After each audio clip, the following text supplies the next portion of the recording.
2/3 বেশি আসন নিয়ে সরকার গঠন করছে বিএনপি জোট। এখন শুধু শপথের অপেক্ষা। তবে এবারের শপথ অনুষ্ঠান শুধু নিয়ম মেনে সরকার গঠন নয়, এর সঙ্গে যুক্ত হয়েছে আন্তর্জাতিক গুরুত্ব। বিএনপি চেয়ারম্যান তারেক রহমানের নেতৃত্বে দেশের নতুন সরকারের সংসদ সদস্য ও মন্ত্রীগণ শপথ নিতে যাচ্ছেন 17 ফেব্রুয়ারি মঙ্গলবার।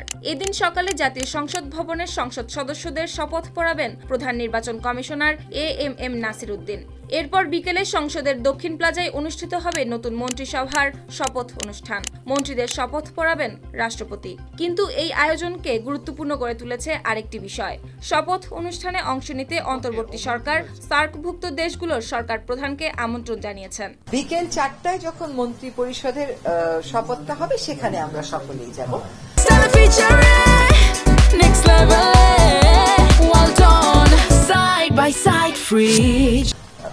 আনুষ্ঠানিক যে বক্তব্য সেটা হচ্ছে 7টি সার্ক দেশের।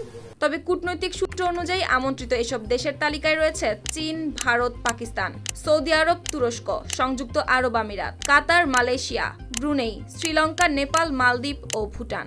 জানা গেছে বিএনপি নীতি নির্ধারণী নেতৃত্বের সঙ্গে আলোচনার ভিত্তিতেই এই আমন্ত্রণের সিদ্ধান্ত নেওয়া হয়েছে। অর্থাৎ সরকার গঠনের প্রথম দিন থেকেই আঞ্চলিক ও বৈশ্বিক সম্পর্ককে গুরুত্ব দেওয়ার বার্তা স্পষ্ট। জনগণকে জানাই আন্তরিক অভিনন্দন। বিশ্লেষকদের মতে দক্ষিণ এশিয়া, মধ্যপ্রাচ্য ও পূর্ব এশিয়ার প্রভাবশালী দেশগুলোকে একসঙ্গে আমন্ত্রণ জানানো কেবল প্রোটোকল নয়, এটি হতে পারে নতুন সরকারের পররাষ্ট্রনীতির একটি ইঙ্গিত, ভারসাম্য রক্ষা ও বহুমুখী কূটনৈতিক যোগাযোগ জোরদারের কৌশল। শুক্তি রায়, RTV।